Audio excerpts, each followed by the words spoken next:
So I'm writing a fantasy book told through a private journal format.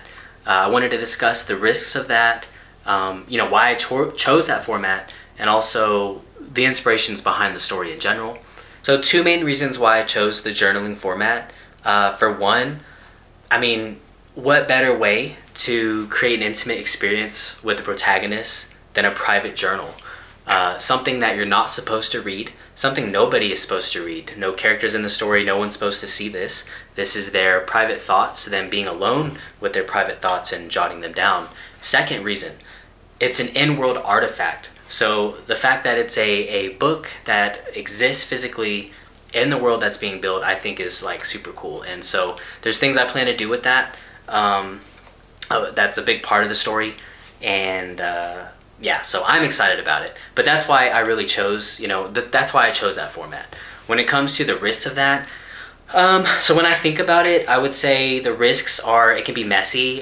Telling a story through a private journal, you got to go through and they're journal entries, right? So how do we keep up with the timeline where it all makes sense and kind of coincides together? How do we, the dates of things and that plays a bigger role because of the overall, what I'm trying to build, right? It is a series and it's kind of a dual series, but I don't want to, I'll save all that for another video. I feel like that can overwhelm people if I just start, it's big. Like I said, it's, when I first started writing this book, it continued to grow inside my mind and my imagination and just kept expanding. So this is what I mean when the outline was kind of being built over time, and I was jotting down bits and pieces of the story itself. I know how everything is going to end. I know how everything is going to wrap up. And I just, there are some spaces and blanks that I have to fill in to get there, but a lot of it's already been written. A lot of the ideas have been outlined for it. So that's what I mean when I say that the fact that it's an in-world artifact will matter. That's what I mean when I say that the timeline of things through this format is going to matter, that I don't mix stuff up and things like that. And I think with solid outlining and notes and whatnot, I can prevent that from happening. So revisions will be okay, I hope. Another risk I see involved with this format is dialogue. If you were writing a private journal of your daily life, how much dialogue do you write in there? Probably not a lot. You might write very little, I don't know, but you don't have full-on dialogue scenes. This book has full-on dialogue scenes, and I think it's needed, but you know what? It's his private journal, so he writes down what he wants. But no, I think it makes sense for the way the story is told. Again, the good thing is that this is all first draft. It can be as messy and horrible as it needs to be, and hopefully through revisions it's where we turn it into a worthy story. So yeah, keeping the voice consistent, which luckily I don't feel I have that issue. I think I can do that, but the trick to it, or the challenge there, is not just keeping the voice consistent, but showing how it changes over time, right? Showing how the protagonist grows. So that's a piece, I think, with voice that can present to be a challenge.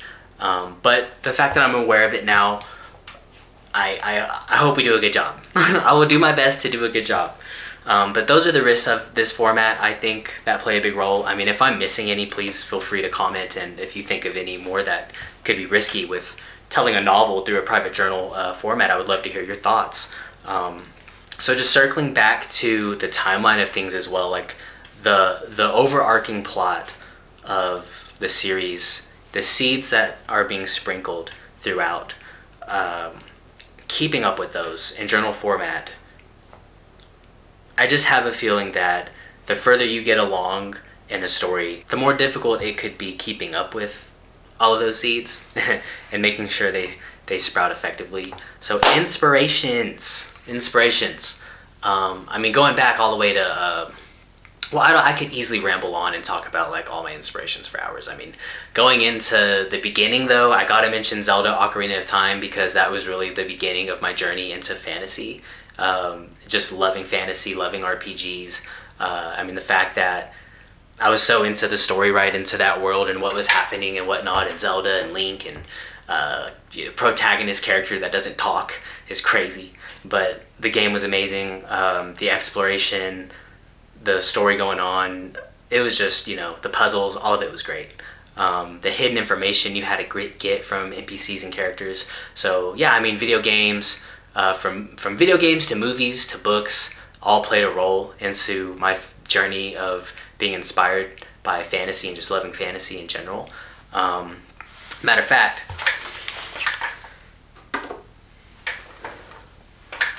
I'm gonna make it rain right now. Psych, I don't know how to play this. So to get through the games that inspired me quickly, from Zelda to Warcraft 3, Reign of Chaos, Frozen Throne campaigns, to Diablo, to the From Software games, Dark Souls especially. I mean, I love Bloodborne. I love all the From Software games, but Dark Souls especially. And quick shout out to like my first subscribers. Like, I'm so grateful to y'all. I didn't even think I would get any subscribers. I didn't think I would get any subscribers. Hardly any views. I mean, I didn't think of a number or anything. I've never done this before, so I thought maybe like it would take like a year to even get like something. I don't know, maybe half a year to get a few subscribers. I don't know, but I was just super surprised, and I'm so grateful for you guys who chose to subscribe and like the video, and I greatly appreciate it. But to one of you specifically, pray that you be careful.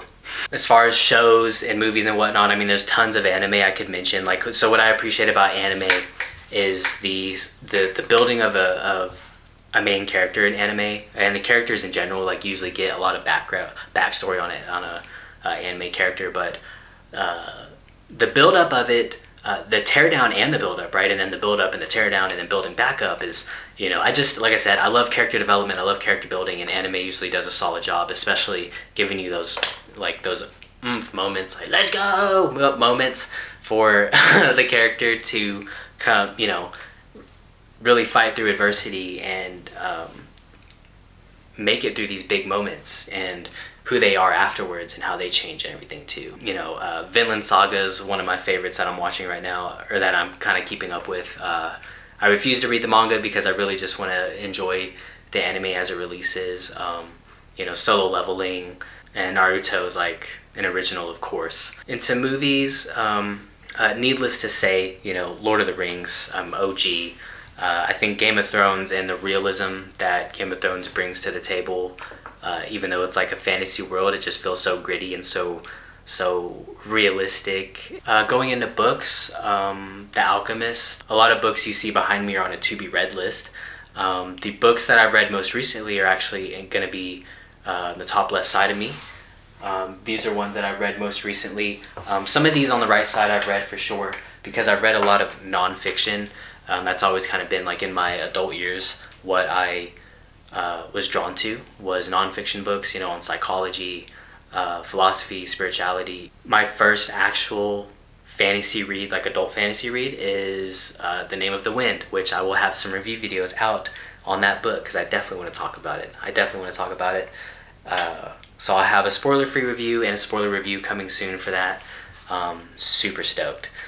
I'm also currently reading Jane Eyre. I have a pull towards classic literary fiction, and I'm super excited to dive into the classics, starting with Jane Eyre.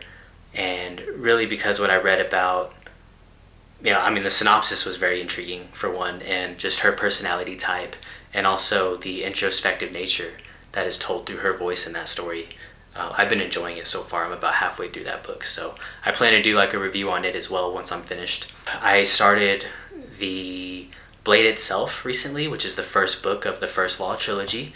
I'm loving that. I mean, just jumping into that was completely different from Name of the Wind, and I'm enjoying that. And I think that's going to be a book that I love. Probably one of my favorites. Another big inspiration when it comes to books are journaling RPGs. If you are a writer and you're seeing this, journaling RPGs, if you struggle at all with kind of just getting the flow of writing to pour out of you, get you a journaling RPG. Like, they have so many different ones. They have ones on fantasy. They have ones on. There's like a serial killer one that I picked up not too long ago. I can't wait to get into that. They're so much fun, but they also really exercise your creativity. And just by giving you some prompts, and you'll be very surprised. I was shocked when I saw how much just starts hitting me from all angles in the imagination just from playing these journaling RPGs. So yeah, I think those played a huge inspiration for me as well to come up with a fantasy story. So shout outs to journaling RPGs. I think being a fan of board games also helps, but that's kind of different. I mean, unless we're talking like campaign story type of games, which the writing's usually okay in those. I would never treat them as a novel, but those can play a part. I mean, just being in a fantasy world again, I mean, it's a whole new world and another way to play a game and think through decisions and things like that and stuff you're faced with. So definitely like the choose your own adventure style of stuff. So yeah, I think that wraps everything up as far as what I wanted to cover in this video. I appreciate you again for sitting through it. If you made it all the way through, thank you so much. My heart goes out to you. So hopefully I get better at making my videos so choppy. If you have any thoughts or anything on anything I mentioned in the video, or if you're a writer and you would like to talk to someone about your book or your work or what genre you're doing or what inspired you, I would love to hear about it as well. If not, I definitely wish you the best, and I hope you have a great rest of your day.